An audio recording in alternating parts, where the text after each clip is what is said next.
Hemos escuchado en la primera lectura el decálogo, y el decálogo se ha prestado para discutirlo, sobre todo con nuestros hermanos protestantes, porque entonces vamos a ver que en el decálogo Dios pide que se respete el sábado, pero nosotros cristianos no guardamos el sábado. Resulta que nosotros guardamos el domingo. ¿Quién cambia esto? Tiene que ser el mismo Jesucristo para revocar lo que ya se había dicho. Y no es que se revoque, porque también recordemos que Jesús dice: no he venido a abolir la ley y los profetas, he venido a darles plenitud. Es decir, que todavía no estaba terminado todo.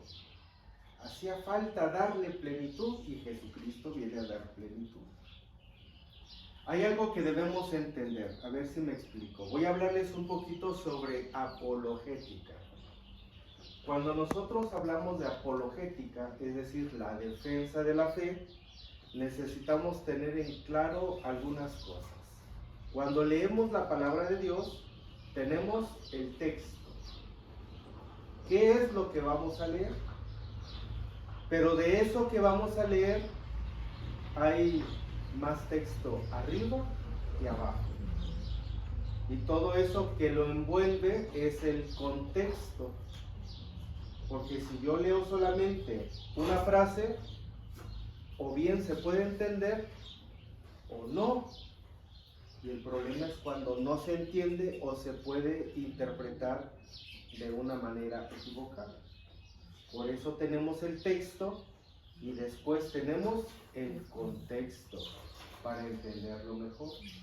Pero todavía hay otro círculo aquí más grande, que es el pretexto. Texto, contexto y pretexto.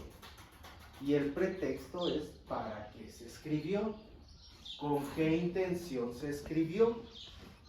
Porque entonces vamos a escuchar en la primera lectura cómo Dios promulga los preceptos para su pueblo, pero necesitamos entrar no solamente en el texto ni en el contexto, también necesitamos adentrarnos en el pretexto. Y no me refiero a los pretextos que damos nosotros, que si lo vemos de esa palabra son justificaciones. Entonces, ¿por qué se pone por escrito el decálogo? ¿Para qué? Para que el pueblo de Dios, que ya vive en la libertad, lleven una norma y una conducta. Para eso se escribió. Y cuando se estaba escribiendo el decálogo, y dice: no te harás imagen alguna de lo que hay arriba en el cielo, debajo en la tierra. El pueblo de Dios no estaba imaginando imágenes católicas. Eso es malinterpretar. El pueblo de Dios no estaba pensando en las imágenes que nosotros tenemos en nuestros templos. Porque ahora se interpreta de esa manera. Ese no es el pretexto. Se escribió para que el pueblo de Dios en ese tiempo evitara hacerse ¿qué? Ídolos. Era para eso. No andaban pensando en imágenes católicas, andaban pensando en ídolos de los paganos, de lo que sucedía y ellos conocían. Y es lo que Dios les quiere advertir, porque recordemos que en aquellos tiempos las culturas eran politeístas. El Dios de esto, el Dios de lo otro, el Dios para esto. Y la novedad del pueblo de Dios es que solamente creen en un solo Dios, uno. Y este Dios es celoso. Por eso les dice: no te hagas imagen alguna. Con miras a adorar aquella imagen que se hace, ídolos. Entonces, sí necesitamos entrar todavía un poquito más allá para no malinterpretar la palabra de Dios. Y el sábado, Dios dice, guardas el sábado, 6 días trabajarás y uno lo dedicas al Señor. Si nos damos cuenta, a la fecha, todavía, vamos a decirlo así, 6 días son de trabajo y uno para dedicarlo al Señor. Solamente que ahora este día ya no es el sábado, ahora este día es el domingo. Pero es un día para dedicarlo al Señor. Y así es. Por eso fíjense cómo incluso en nuestro calendario y la manera de trabajar de toda nuestra cultura, hablo de las generalidades, por eso se trabaja normalmente de lunes a viernes. ¿Por qué? Porque el sábado quedó muy arraigado para guardarlo al Señor, según los judíos, y el domingo también es muy arraigado para guardarlo, según los católicos. Y por eso, generalmente, sábado y domingo no se trabaja. Porque hasta eso corresponde nuestra cultura, a la religión, a final de cuentas. Y una religión entremezclada. ¿Por qué entonces la generalidad es trabajar de lunes a viernes y por qué los fines de semana se descansan? Porque también corresponde a una realidad de la religión. Y es eso. Por eso necesitamos siempre, ante cualquier palabra de Dios, tener un contexto. Y si ya tenemos este texto, a ver, vamos a ver si me entienden. Aquí está el texto, el contexto y el pretexto. Pero también de otra parte de la palabra de Dios hay otro texto, hay otro contexto, hay otro pretexto. Y a veces para entender esto necesito auxiliarme de otro y de otro y de otro para poder entender todo lo que está aquí. Por eso de otra manera muchas veces malinterpretamos la palabra de Dios. Y es lo que sucede con el decálogo. Por eso les he dicho que se presta muchísimo para dialogar con nuestros hermanos separados. ¿Por qué? Porque no han entendido la palabra de Dios en su plenitud. Se quedaron solamente con el texto. Y la palabra de Dios se tiene que entender un poco más. Por eso también vemos como en el Evangelio Jesucristo corre a estos mercaderes del templo, pero los discípulos recordaron que cuando Jesús dijo que iba a reconstruir este templo en 3 días, se refería al templo de su cuerpo. Fíjense, ¿cómo poder entender esto? Porque entonces también todas estas prácticas cuaresmales, donde personalmente les he dicho, enójense menos, busquen la manera de ser más cordiales, y ahora resulta que tenemos en el Evangelio un Cristo enojado. Fíjense, teniendo un Cristo enojado, pero necesitamos entender el texto, y el contexto, y el pretexto. Porque esta parte de purificar el templo, Jesucristo la muestra enérgicamente.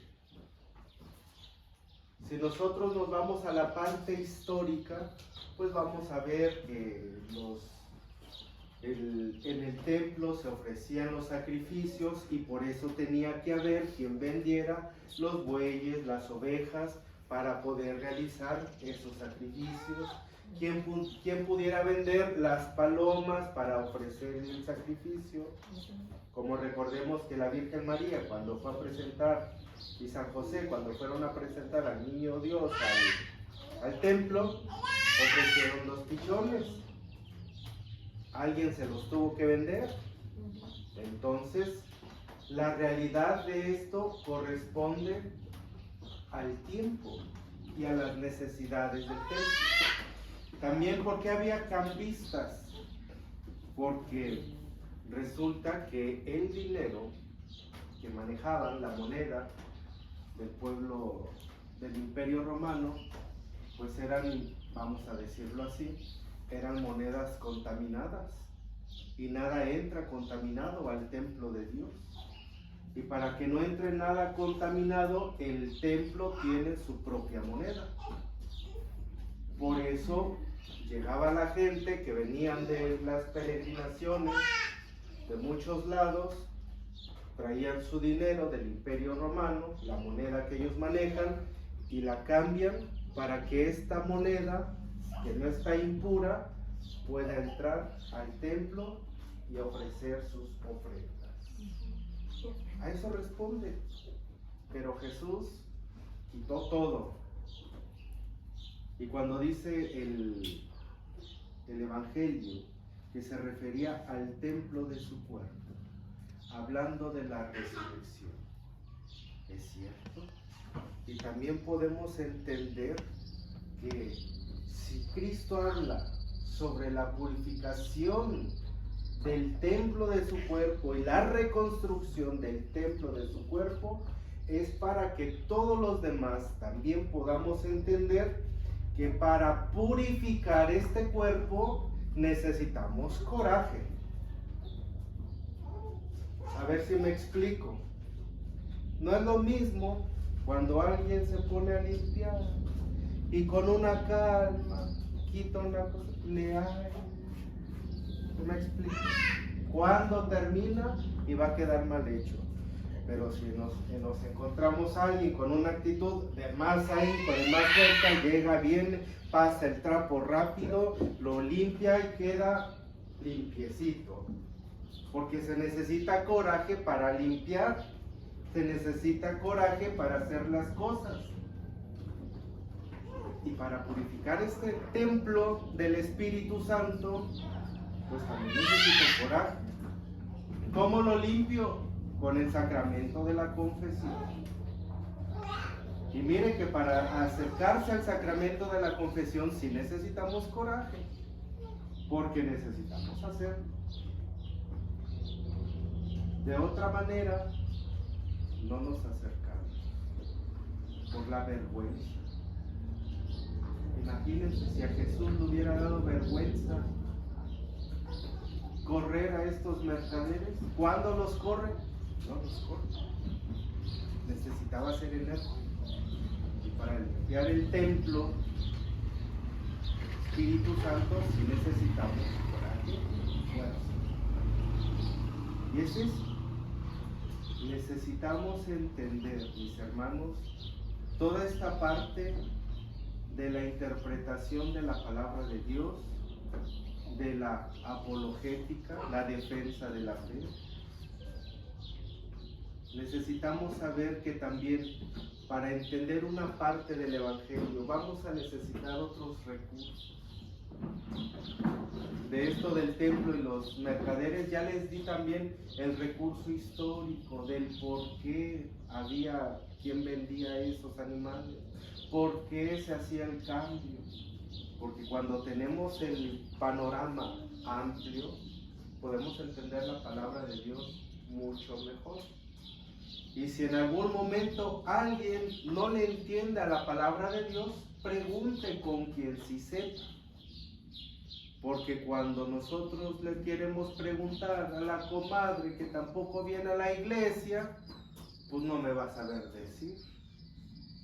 Y peor tantito, si cuando vienen a mi casa, la señora con falda larga y con un paraguas acá, y con la Biblia en mano y la atalaya, y le pregunto mis dudas sobre Biblia, pues me va a enseñar, pero todo al revés.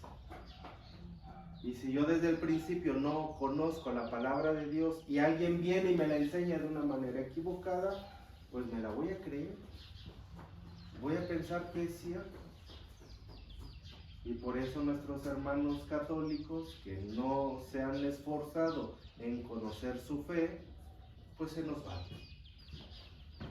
¿Por qué? Pues se se fueron con el primero que les habló bonito y les endulzó el oído, pero pues no era ahí. Por eso sí necesitamos, hermanos, primero conocer la palabra de Dios y saberla interpretar. Y si no sé cómo se hace, pues voy a buscar los recursos para poder entender mejor la palabra. Antes, a lo mejor la información era más controlada, por así decirlo, pero hoy en día el que no sabe es porque no quiere, así de fácil. El que no sabe es porque no quiere. ¿Cuántos tenemos un teléfono con acceso a internet? Si la señora que dice que no sabe hacer arroz porque no quiere, ahí en el YouTube hay un montón de recetas para hacer arroz, rojo, blanco, verde, amarillo, arroz chino, póngale lo que quiera. Si de plano no sabes, porque no quiere aprender. Y así también de la iglesia, queremos aprender apologética, ahí está el Padre Luis Toro. Hay otros más, pero pues el más conocido es el Padre Luis Toro. Busquen, vean sus videos. Fíjense cómo se discute con un hermano separado. Bueno, cómo se dialoga. Entonces, es eso. Quiero aprender sobre algo específico de la iglesia, lo busco también en internet. Me da flojera leer, pues hay muchos videos sobre nuestra iglesia y de muchos temas. Sobre la confesión, sobre María, sobre los ángeles, sobre los santos, sobre tantos temas, lo podemos encontrar. Entonces, hoy mis hermanos, que regresemos a casa sabiendo que la palabra de Dios tenemos que aprenderla a interpretar para no equivocarnos, y que si en algún momento tengo dudas, busco resolver las dudas con las personas adecuadas, sobre todo eso, con las personas adecuadas, y seguir en este camino de la fe. Seguimos en el tiempo de Cuaresma y seguir haciendo nuestras obras penitenciales. En el nombre del Padre, del Hijo y del Espíritu Santo. Amén.